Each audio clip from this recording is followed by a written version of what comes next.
Hello friends, welcome back to my channel. I hope you are all fine. Today I will discuss about model activity task class 10 part 1.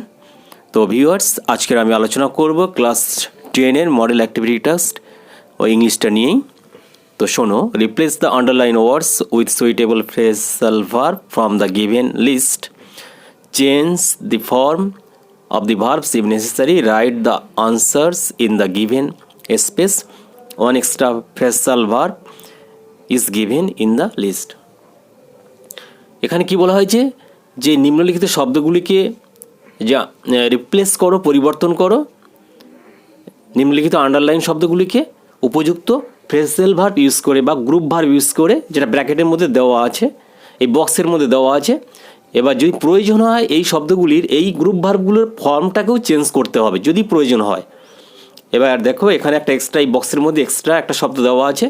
এখানে মোট কতগুলো দেখো, 1 2 3 তিনটি সব group verb দেওয়া আছে। তার মধ্যে যেখানে যেটা প্রযোজ্য মিনিং অনুযায়ী সেটাকেই আমাকে ইউজ করতে হবে। প্রথম, the manager rejected the proposal.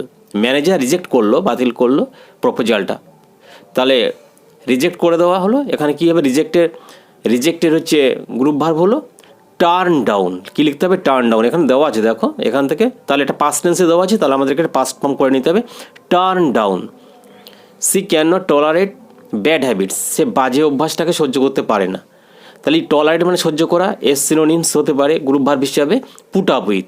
তাহলে পুট আপ উইথ এর ফর্ম পাস্ট প্রেজেন্ট সমস্ত ফর্মই একই রকম থাকবে। Next, activity 2, join the following pair of sentence. এখানে দেখো, এখানে এ বি সি এরকম তিনটে দাগ নম্বর আছে। দেখো, এই যে বাক্যগুলো দেওয়া আছে এগুলোকে সব জয়েনিং করতে হবে।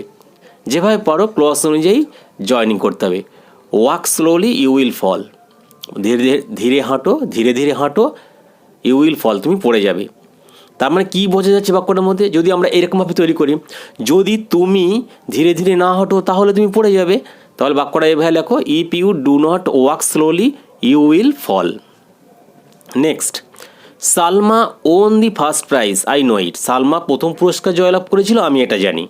তাহলে এটাকে যদি আমি জয়েন্ট করি তাহলে কেমন হতে পারে দেখো, তাহলে আমি জানি সালমা প্রথম পুরস্কার জয়লাভ করেছিল, ইংলিশটা হবে I know that Salma won the first prize. Next, he can not come, সে আসতে পারেনি। His brother can not come, তার ভাইও আসতে পারেনি।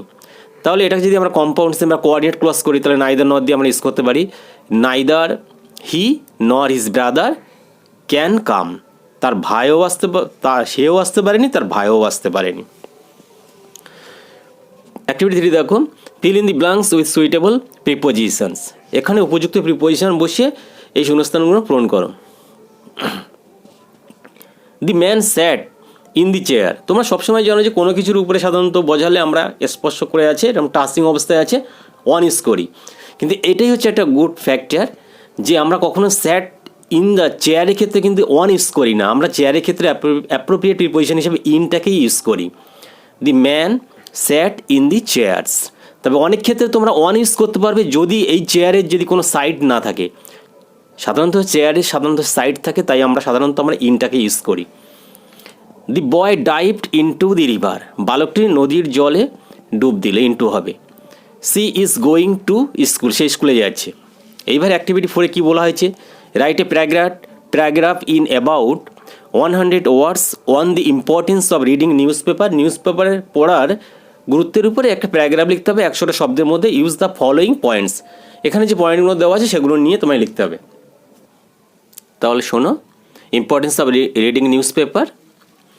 Modern world can not think a day without news paper. মানে হলো আধুনিক জগৎ একটা দিনও কল্পনা করতে পারে না খবরের কাগজ ছাড়া। It is almost an essential item for all of us.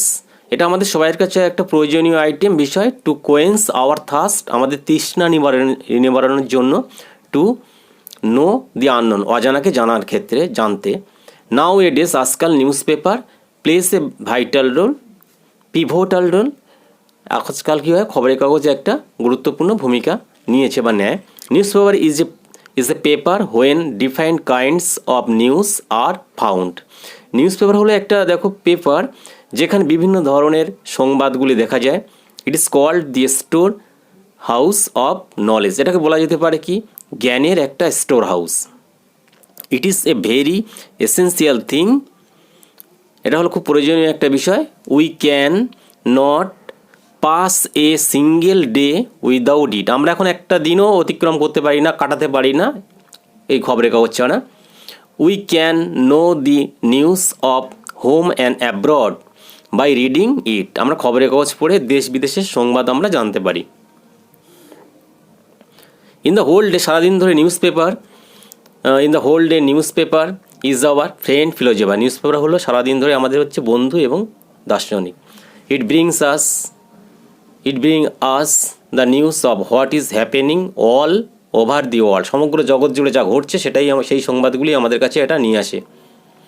It collects for us plenty of information, এটা আমাদেরকে প্রচুর তথ্য সংগ্রহ করায়। Moreover the newspaper has an educative value, এটা শিক্ষামূলক এর গুরুত্ব আছে। As it deals with various subjects, যেন এটা আলোচনা করে বিভিন্ন ধরনের বিষয় নিয়ে, লাইক যেমন political, economical, scientific, commercial, etc ইত্যাদি। ইট হেল্পস আস, এটা আমাদের সাহায্য করে to learn the use of language, ভাষার ব্যবহারটা শিখতে সাহায্য করে। And express hour opinion independently, এবং আমাদের মতামতটা স্বাধীনভাবে প্রকাশ করতে কী করে, সাহায্য করে। Many businessman find it a medium to advertise their goods, অনেক ব্যবসায়ী মানুষরা তাদের মালপত্র বিজ্ঞাপন দেওয়ার জন্য এটাকে মিডিয়াম হিসাবে ব্যবহার করে, মাধ্যম হিসাবে। Now young boys but it has some demerits, কিন্তু এর কিছু খারাপ গুণও আছে। Now young boys and girls are misled by the false political news, কিছু মিথ্যে রাজনৈতিক সংবাদের দ্বারা কিছু যুবক বালক বালিকারা তারা ভুলভাবে পরিচালিত হচ্ছে। Even our society is affected by unsocial advertisement, এমনকি আমাদের সমাজেও আক্রান্ত হচ্ছে কিছু অসামাজিক বিজ্ঞাপনের দ্বারা। Friends, thanks for watching this YouTube channels. Please don't forget to subscribe and like it. If possible, please comment and share this video.